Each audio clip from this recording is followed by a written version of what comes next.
Welcome to this explainer. Today, we're exploring a truly fascinating capability in the world of engineering, and that is giving machines the ability to literally feel the physical world.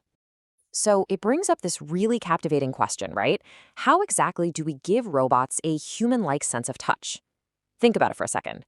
We rely entirely on our skin and our proprioception to know exactly how hard to grip a coffee cup so we don't crush it, but also so we don't let it slip out of our hands.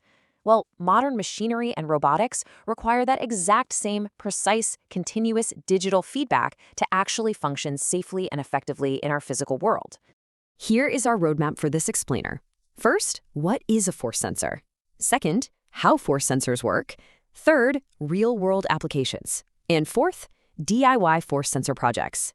Okay, let's dive into part one. What is a force sensor? Bridging the physical and digital. At its absolute core, a force sensor, which you'll often hear referred to as a load cell or a force transducer, is basically a device that converts an input of mechanical force, so things like a load, weight, tension, or pressure, into a measurable electrical output signal. The crucial takeaway here is that without this specific electrical conversion, our most advanced million-dollar robots would be completely numb to any physical interactions. Moving right along to Section 2, How Force Sensors Work, the Physics of Feeling. Let's actually contrast the two core technologies used in professional measurement. First up, we have the strain gauge principle. Here, force deforms a stationary metal spring body, which physically changes the electrical resistance of attached foil gauges. It's kind of like bending a flexible ruler. It's incredibly stable for static loads. Then, you have the piezoelectric principle. Applying force here causes a rapid shift of electrical charge right within the molecular structure of a crystal, very similar to striking a piece of flint.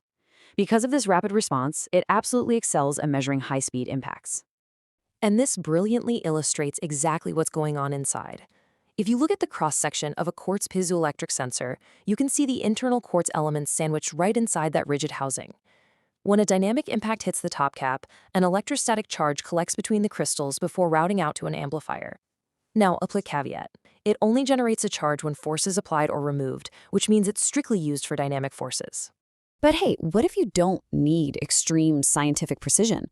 Well, there is a simpler, wildly popular alternative for basic touch sensing, force sensing resistors, or FSRs.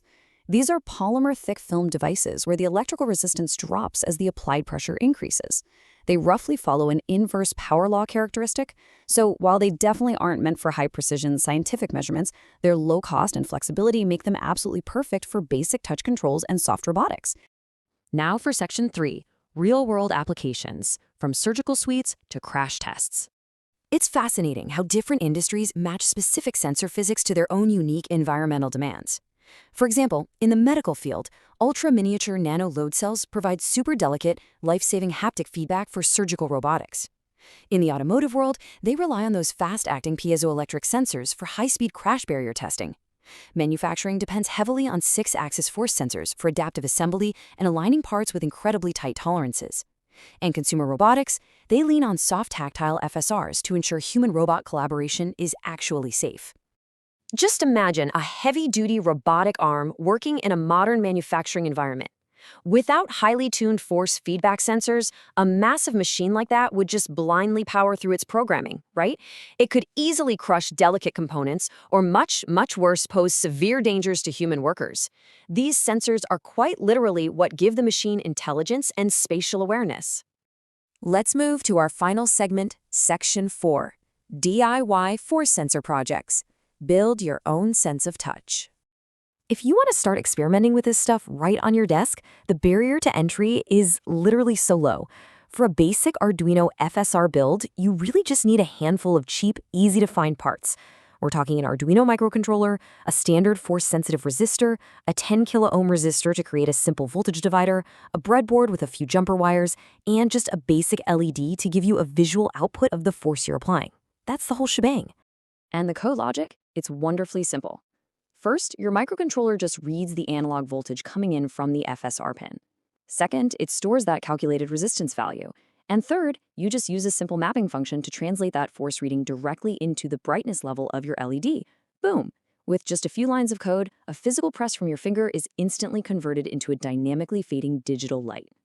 But the makerspace is evolving far beyond standard breadboards right now. There's this incredible research out of the University of Twente where they've successfully developed a flexible, capacitive force sensor using a standard 3D printer and conductive thermoplastic polyurethane, or TPU.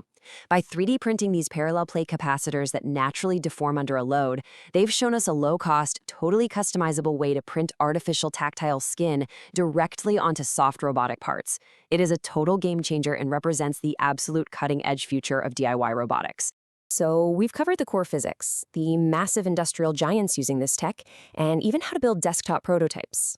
Now that you understand how to translate physical touch into digital data, what are you going to build next? Take these concepts, get out there, start experimenting, and create your own interactive projects. Thank you so much for joining me for this explainer, and as always, stay curious.